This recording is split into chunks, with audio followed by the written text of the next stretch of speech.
리튬 가격이 계속 하락을 야금야금 하고 있죠. 그래가지고 요거 가지고 이제 또 수익성 얘기 나올 수 있다라고 제가 먼저 이제 말씀을 드렸어요. 저희 채널에서 분명히 이거 기사 나올 거다. 나왔어요. 그러니까 나오니까 불안하신 분들이 저한테 요청을 하셨어요. 근데 뭐 맞는 내용도 있고 그 기사가 틀렸다기보다는 대체적으로 맞는 내용들이에요. 이거 논리적으로는 그게 맞습니다. 근데 그것보다 중요한 것들이 있거든요. 그래서 하나씩 좀 정리를 해보도록 하겠습니다. 리튬 가격의 끝없는 추락, 배터리 업계 수익성 빨간불 나오잖아요. 이 기사가 한 하루 이틀 전에 나왔나 그런 건데 이거는 언제든지 나올 수 있고 수익성이라는 거는 문제 삼기 좋은 소재고 그 다음에 지적하기 좋은 소재입니다. 탄산 리튬 가격이 하락하면서 수익성이 문제가 생긴다. 이거는 충분히 나올 수 있을 만한 얘기예요. 그리고 그런 인과관계가 있고 이게 정확하게 팩트입니다. 탄산리튬 화력하면은 수익성에 문제가 생기는 거 팩트입니다. 근데 왜 수익성에 문제가 생기고 어떤 문제가 생겼었고 그때는 왜 그랬는지를 체크를 해본다는 거죠. 과거에도 이런 일이 발생을 해갖고 완전히 박살이 났었는데 그때는 예를 들어서 내가 100원인데 탄산리튬 가격이 이거를 이제 원재료로 쓰는 게 양극재 업체들이잖아요. 대표적으로. 그러니까 100원짜리 탄산리튬이 계속 올라가니까 200원 될 거라고 생각하고 엄청나게 쟁여놓은 거예요. 근데 쟁여놨는데 살짝 오르다가 폭락을 했는데 이게 막 30원, 20원까지 내려온 거예요. 100원짜리가. 나는 100원에 만들어갖고 양극재를 만들어서 100원 가격 기준으로 팔 수 있다, 없다? 없다. 그러니까 20원 기준으로 팔아야 돼요. 그럼 80원어치의 그런 소재에 대한 문제가 발생을 하는 거죠. 원가 문제가 발생하잖아요. 그 문제 발생해가지고 양극재 업체들이 지금 원재료 가격에 대한 그런 재고 자산 평가 손실이 발생을 하는 거죠. 그래서 개박살이 났던 거예요. 이게 굉장히 컸습니다. 실제로 올라갈 때는 얘네가 끝없이 올라가면서 그거에 대한 이득을 봤던 거고 폭등할 때는 그게 분명히 있었던 거고요. LNF가 가장 크게 피해를 봤을 거예요 아마. 그리고 LNF가 그렇게 비싸게 사놓은 자산들이 이제 거의 다 처분이 됐다. 그래서 지금 봐야 되는 건 뭐냐면은 과거처럼 리튬 가격이 급락하지 않았다. 급락 정도의 기울기가 그 정도 이따 다 보여드릴게요. 그 정도가 아니다. 첫 번째. 두 번째. 그리고 그렇게 예전처럼 사재기를 많이 하고 쟁여놓지 않는다. 리얼타임 수준으로 사도 된다라는 거를 왜냐면 그때는 없어서 못 샀는데 지금 그 정도가 아니니까. 그리고 기업들도 리튬 광산을 하거나 아니면은 염호를 구하거나 니켈 광산을 사거나 그러면서 각자의 준비들을 또 하고 있다라는 부분인 거여가지고 과거와 같이 그런 문제들이 크게 발생할 리는 없습니다. 그 부분을 미리 크게 전제를 두고 가시는 거예요. 근데 중요한 것들에 대한 체크를 한번 해보자라는 거죠. 야, 얼마나 빠졌는데 탄산 리튬이 50위안대 58.5 요 정도입니다. 지금 60위안이 살짝 깨졌어요. 1년 전 대비해갖고 한 43% 빠졌어요. 많이 빠졌네. 1년 전 대비해가지고. 그쵸? 연초 대비해서도 한 30% 빠졌어요. 20-30% 정도. 역대 최고치가 얼마냐면 585.50 위안입니다. 90% 폭락했어요. 지금 가격은 2021년 1월 부근입니다. 요때부터 어떻게 됐냐면은 주가가 날라갔어요. 자, 여러분, 주가는 얘네들의 영향을 받는다, 안 받는다? 많이 받는다. 탄산리튬 가격이 왜 그때 수직 상승했을까요? 물론 전기차에 대한 수요가 늘어나는 것도 있고 신차들도 나오고 공격적인 투자가 나오고 그럼 수요가 늘어나기 때문에 맞죠? 그리고 이게 있었습니다. 러시아 우크라이나 전쟁에 따라서 광물 가격이 상승을 치솟았어요. 그때 기억나시죠? 난리가 났었습니다. 그래서 복합적인 원인인 건데 이렇게 됐었어요. 예. 지금 가격이 어느 정도냐면은 요 가격 요 수준이거든요. 이때까지는 그냥 별로 안 올랐어. 그냥 이러고 있다. 코로나 때는 이게 코로나 때잖아요. 요 구간이 코로나입니다. 요 구간이 코로나 초창기 구간인데 별로 안 올랐어요. 코로나 때도 다른 주식 다 오르는데 근데 얘가 어떻게 됐냐면 이렇게 쏴버렸죠. 어마어마하게. 그리고 이제 뭐 캐짐이다 뭐다 하면서 얘기 나오니까 여기서 이제 폭락을 했고 폭락을 한 다음에 다시 이렇게 올라갔고 그리고 여기부터 어떻게 됐어요? 기술적 반등한 다음에 지금 계속 박살이 나고 있는 이런 상황입니다. 지금 그래가지고 요 자리 정도에서 예를 들어서 한 요 자리 정도에서 지키고 반등이 나와주면은 그냥 끝나요. 여기서. 그럼 끝나는 거고 오히려 여기서 싸게 산 거 가지고 보세요. 여기서 싸게 산 다음에 이 비싸게 팔았으니까 얘들이 이득이 난 거잖아요. 근데 이 자리에서 비싸게 사가지고 싸게 파니까 문제가 되는 건데 자, 이 자리에서 샀던 재고가 지금 이 자리에 가지고 있다 재고를 안 가지고 있지 다 처분했죠. 근데 문제는 그 당시에 뭐였어요? 문제는 이 자리에서 산 재고들 더 올라갈 줄 알고 이 자리에서 엄청나게 한 요런 자리에서 엄청나게 사재기를 했다라는 거죠. 근데 기울기가 어때요? 여기 박살이 났죠. 그러면서 주가도 박살나고 실적도 박살나고 우려가 커졌던 겁니다. 근데 지금 기울기 어때요? 자, 여기만 시계열로 놓고 보면은 요 정도만 시계열로 놓고 보면 없어요. 그래가지고 이 정도는 감내 가능한 수준이다. 분명히 그런 얘기 나올 겁니다. 그리고 리튬만 있는 게 아니라 메탈 가격은 니켈 가격과 코발트가 있는데 코발트는 쇼티지 때문에 올라간다고요. 물론 비중은 적지만. 니켈도 가격이 이미 다 올라갔습니다. 연초에 빠진 것들. 그래가지고 리튬 가격만 좀 이제 빠졌는데 어느 정도 상쇄가 되고, 그리고 빠지긴 해가지고 문제가 될 수 있겠지만 저 정도로 그 당시처럼 심하게 되지는 않을 확률이 높다라고 지금 보는 게 맞아요. 근데 왜 빠지냐? 캐즘. 세부적으로 보면은 지금 중국의 전기차 수요 둔화 이런 겁니다. 그러니까 캐즘이 있는데, 캐즘이 지금 전 세계적으로 있지만 어떤 분들이 그랬죠. 야, 중국은 캐즘 없는데? 그쵸. 그러니까 중국이 문제인 거예요. 중국에서 수요가 제일 높은데 주수국 내수 경기에 문제가 생긴 걸로 추정이 되고 있잖아요. 어제 저녁에 비아디 문제 짚어드렸죠. 어제 야간 라이브 보시면 됩니다. 목요일 저녁자. 그 얘기가 분명히 수요 둔화, 내수 둔화에 대한 얘기가 나오니까 가장 큰 시장인 탄산 리튬의 수요 공급처인 그 중국 쪽에서의 수요 공급의 불균형이 발생할 수 있다라는 우려가 있어갖고 그런 거 아닌가라고 저는 이게 개인적으로 추정을 하고요. 표면적으로 나와 있는 거는 소디움 배터리 낙스트라 공개 이후에 빠진다고 하는 건데, 이것도 일부가 있을 것 같아요. 수요 선반영으로 해석이 되는 건데, 수요가 줄어들 것이라는 우려에 지금 가격이 미리 가파르게 하락을 했다라는 거예요. 이 뭐예요? 소디움 때문에. 근데 나트륨 배터리 지난번에 한번 심층적으로 분석을 해드렸지만, 뭐 기술력 많이 늘어났다 그러니까 그런가 보다 하는 거죠. 그리고 기술력 늘어나갖고 좋은 제품 싸게 살 수 있으면 좋은 거죠, 사실. 근데 이게 중국에서 주도를 하고 있는데 우리나라도 충분히 하고 있긴 합니다. 근데 중국에서 갑자기 만들어가지고 엄청난 제품을 만들었다 그러는데 그게 얼마나 되는지 아직까지 상용화된 걸 보진 못했어요. 예. 그게 이제 가장 큰 관건이고, 그 다음에 나트륨 배터리의 실질적인 물성을 좀 봐야 되는 건데, 양극재에 리튬 대신에 나트륨을 넣는 거잖아요. Li 대신에 NA를 넣는 거예요. 리튬 원소기호로 따지면은 NA가 무겁죠, 물성이.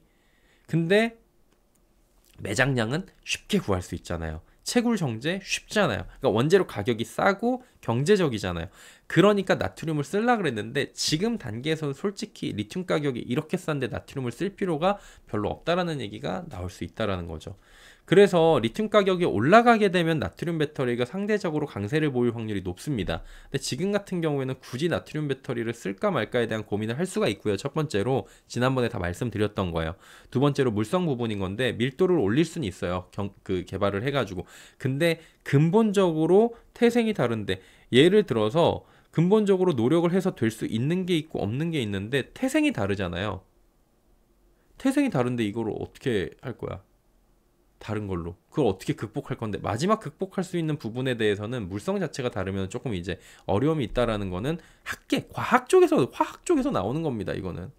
그렇기 때문에 상대적으로 지금 나트륨 배터리에 대해서 많이 주목도가 올라가고 기술이 발전했다라고 하는데, 여러 가지 검증 절차도 필요하고, 만약에 그 정도까지 좋아졌다라고 한다고 하면은 그것 때문에 일부 리튬 가격에 대한 상대적인 수요가 줄어들 것이다 라고 해가지고 하향세를 보였다는 측면은 있지만, 그 부분이 아주 크게 반영이 됐을까라는 부분에 대해서는 조금 미지수라는 거죠. 근데 영향이 있다 없다? 있다. 나트륨 배터리가 나왔다고 발표된 이후부터도 또 빠졌으니까 분명히 영향이 있다라는 거죠.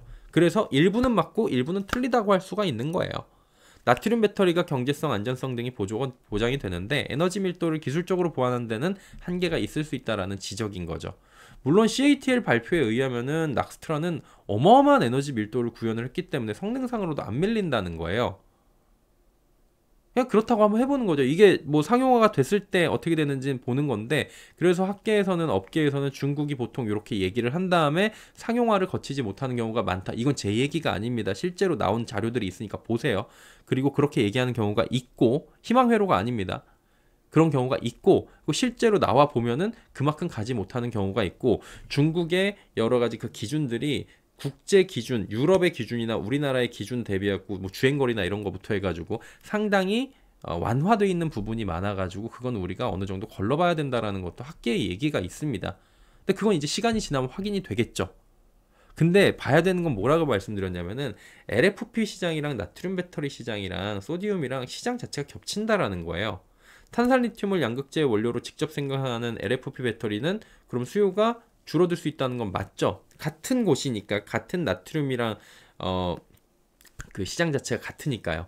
다만 낙스트라의 그런 기술력이 확인되기 전의 상황이고요. LFP 시장을 나트륨 배터리가 모두 장악하기는 현실적 어려움이 있다라는 겁니다. 현실적으로 볼 때 동급에 사용하는 구조나 오히려 나트륨 배터리가 더 밑에라고 말씀드렸잖아요.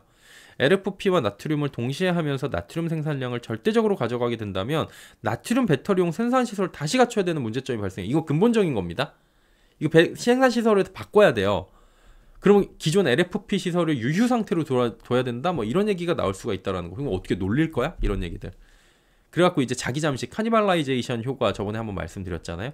나트륨 배터리는 고성능의 삼원계 그리고 중가 성능의 LMO, MLR, OLO 이런 그 하이만간 고전압 미드니켈이 아니라 LFP하고 경쟁을 해야 된다고요. 하이엔드급 볼륨형 그 다음에 엔트리급 있는데 이건 다 엔트리급이라고요. 엔트리급 시장은 가격에 민감해요. 그러면은 LFP 대신에 나트륨 배터리로 대체가 된다 안 된다 가능성이 충분히 있다고 합니다. 실제로 그리고 나트륨 배터리를 채택해갖고 같은 카테고리에서 서로 간에 잡아먹는 침투하는 예가 나오고 있어요. CATL이 근데 이거 두 개를 다 하는 거잖아요. 그러면 본인들 제품으로 해갖고 내부 제품 간의 경쟁이 불가피한데 이 보완제로 지금 포지셔닝 중이라는 거죠. 결국 파이를 키운 뒤에 나눠 먹게 하는 게 최선인데 그런 지적들은 계속 나올 수 있고요. 근데 이런 상황을 차치하고서라도 나트륨 배터리에 대한 대기 수요로 탄산 리튬 가격 하락은 어느 정도 영향은 있을 수 있겠지만 절대적이긴 좀 힘들 수 있다라는 얘기가 나오는 거예요. 무슨 얘기인지 정리가 되셨죠? 그래서 일부는 맞고 일부는 틀리다라고 정리가 된 겁니다. 여기에 결정적 한 가지가 있는 건데 아까 말씀드렸다시피 이건 제가 조금 더 이제 어제 들어갔던 내용이랑 같이 들어가는 건데 중국 전기차들이 가장 많이 팔리는 시장은 중국은 글로벌 시장 비아디가 1등이라고 하는데 그게 통계가 나온 거니까 맞아요. 그리고 중국을 제외한 시장에서도 잘 팔리고 있는 거 맞습니다. 팔리고 있는 게 맞아요. 많이 팔리고 있는 게 맞아요. 다만 최고의 시장이 어디냐면은 중국 내부 시장이라고요. 내수 시장. 근데 그 내수 시장에 문제가 발생한 이상 감지가 지금 되고 있다라는 게 문제인 거잖아요. 표면적으로 볼 때는 꾸준히 늘고 있다고 말씀드리잖아요. 이런 식으로. 그래갖고 그룹별로는 비아디가 지금 어마어마하게 증가하고 1등이고 지리가 그 다음이라고요. 테슬라는 3등이라고. 근데 지금 이 내부적으로 봤을 때는 가장 큰 손이 중국 내부 시장인데 거기서 문제가 생기는 거예요. 보조금 지급과 관련된 이슈들이 계속 나오고 있고 비아디가 34%, 체리는 거의 50% 육박하고 딜러사들 파산하고 있고 재고 물량들 막 쌓여 있고 밀어내기 하고 있고 0km 중고차 발생하고 왜? 생산자한테 이거는 보조금을 주니까 보조금 받고 찍어낸 다음에 그냥 차량 등록만 해놓고 팔질 못하고 있는 물량들이 늘어나는 거예요. 그러다 보니까 중국 자동차의 판매 관행이라는 게 폭로가 되고 중국 자동차 산업의 왜곡 단면이 수면 위로 올라오면서 야 이런 거는 이거 밀어내기 전까지는 더 이상 이제 배터리나 차량들이 중국 내부에서 돌아다니는 게 둔화되는 거 아니야? 라는 얘기 나오겠죠? 그러니까 이런 얘기가 선반영 돼가지고 탄산 리튬이 움직이는 게 분명히 있을 겁니다. 그래서 신차 출고한 다음에 실제 운행 안 하고 막 중고차 판매하고 이런 것들 어제 말씀드렸잖아요. 아니라고 하는데 창청자동차 웨이주엔징 회장이 뭐라 그랬어요? 이거 헝다다 아직 안 터졌다라는 얘기를 제가 한 게 아닙니다. 웨이주엔징 회장이 얘기한 거예요. 가격을 낮추고 품질 담보하는 거 어렵다. 쉽다? 어렵다. 거의 불가능하다. 결국에 이제 중국 내부에 있는 경기 침체, 소비 진작이 안 되고 있고 그러니까 이거 어디다 팔라 그래요? 시골에다 갖다 팔아라. 우리가 해줄게라고 하는데 그거는 임시 방편에 불과하다라는 지적들이 나오고 있는 거예요. 재고가 넘치고 차량에 문제가 있고 그러니까 탄산 리튬의 하향세에 영향을 줄 수밖에 없어서 사실은 전 낙스트라 그 나트륨 배터리보다 이 문제가 직접적으로 지금 작용을 해가지고 최근에 탄산 리튬 가격이 계속 빠진 게 아닌가라고 보여지고 있습니다. 영 레깅 우려 나올까요? 안 나올까요? 나오겠죠, 당연히. 이거를 미리 사놓고 매입한 다음에 매입한 가격보다 내려가면 손실을 볼 수 있는 구조가 좀 나오는 겁니다. 근데 아까 초반에 말씀드렸던 것처럼 과거와 같이 심각한 문제는 아닐 수 있는 게 재고를 과거와 같이 비싼 가격에 대량으로 샀는데 급락해가지고 손실이 어마어마해지고 재고도 처리가 안 되는 그런 상황이 아니라는 거예요. 이미 그때 재고들은 다 처리를 했고 이제는 리얼타임 수준으로 기업들도 한번 되었으니까 가져가고 있고 그렇게 가져갈 이유가 충분한 건 뭐예요? 지금 시장에서 그렇게 리튬 수요가 많지 않아서 얼마든지 구할 수 있기 때문에 가져가는 거고 그러면서 보관으로 리튬 광산이나 염호나 니켈 광산이나 이런 거를 다 또 투자를 하면서 매입을 하고 있기 때문에 이건 분명히 개선이 되고 있었고 과거와 같은 문제점들은 발생하기가 쉽지가 않다라는 거죠. 미리 사둔 리튬이 있다면 손해를 일부 본 게 맞지만 과거와 같은 심각한 문제로 비화시키는 거는 그건 문제가 있다. 라고 정리가 될 수 있는 거예요. 결국엔 뭡니까? 리튬 가격 하락세가 어디까지 이어지느냐? 이걸 봐야 되는 거예요. 근데 지금 리튬 가격은 생산업체가 생산을 하면은 손실 보는 단가가 맞습니다. 이거 90 위안까지 올라가야 돼요. 90에서 100까지 가져야 돼요, 지금. 최소한 8, 90까지는 가져야 얘네들이 똔똔을 치는데 지금 60? 이러면 무슨 일이 발생해요? 수요 조절 가능성이 존재를 합니다. 이미 어느 정도의 수요 조절을 하고 있을 거예요. 지금 공급 조절을 하고 있을 거예요. 생산량 조절에 들어간다는 소식이 이미 들려왔었었는데 그게 더 진행이 되고 있는지 제가 파악이 더 안 됐거든요, 지금. 근데 그것들은 계속 파악을 해볼게요, 제가. 그리고 생산량 조절에 들어간다는 소식이 들어올 확률이 높습니다. 왜냐하면 지금 만들어도 어차피 파산인데 파산을 하게 되면은 어차피 공급량이 안 나와요. 자, 첫 번째, 이런 식으로 가가지고 리튬을 만드는 공장들이 파산한다. 그럼 공급할 수 있는 것들이 사라지니까 공급량 조절 자연스럽게 되고, 그 다음에 이래 파산 하나 저래 파산 하나 똑같으니까 공장을 돌리지 마. 그럼 어떻게 됩니까? 공급량이 안 나오죠, 당분간. 그러면은 공급량을 줄이니까 가격이 올라가는 요소가 될 수 있고요. 그런 소식이 대중들한테 전해지는 순간 이미 올라가고 있고 빠르게 상승을 할 수가 있는 그런 구조가 되는데, 그게 시기를 두고 가늠하기가 좀 어려워요. 지금 내일이냐 모레냐 이건 몰라요, 아무도. 저도 그거 당장이라고 말씀드리는 게 아닙니다. 그래갖고 리튬 가격이 그리고 지금 꼬라지를 보니 빠른 반등을 점치긴 좀 어려워 보이는 게 사실인 것 같아요. 그래갖고 리튬 가격 반등에 배팅을 하는 거는 저는 그렇게 옳다고 보이진 않고요. 근본적으로는 뭐 EV 업황 개선이 뚜렷하게 나타나고 실적이 나아지고 미국, 중국 쪽에서 더 수출량이 늘어나고 우리나라 기업들이 좋아지고 이런 것들도 분명히 필요한 상황이다. 그래가지고 수요 공급에서 공급이 모자라면서 쇼티지가 날 수 있는, 그러려면 이제 뭐 공장이 좀 이제 운행을 돌리지 말고 그러면서 이제 오히려 전기차 판매가 늘어나고 있다. 그러면 이제 쇼티지가 나갖고 오히려 쫙 늘어나는 그런 상황이 펼쳐질 수 있다라는 거였고, 근본적으로는 뭐냐? EV 판매량이 늘어나는, 그래가지고 캐즘이 종식됐다 혹은 종료되어 간다, 긍정적인 코멘트들이 나와주면은 자연스럽게 해결이 될 수 있는 문제다라고 짚어놓고선 여러분께서 이 문제를 조금 구분을 해서 보실 필요가 있다 라는 겁니다. 그래서 제가 하나하나씩 좀 체계적으로 오늘 쉬는 날이기도 하고 정리를 해드린 거니까요. 이 부분들 잘 또 체크해 보시면 좋을 것 같아요.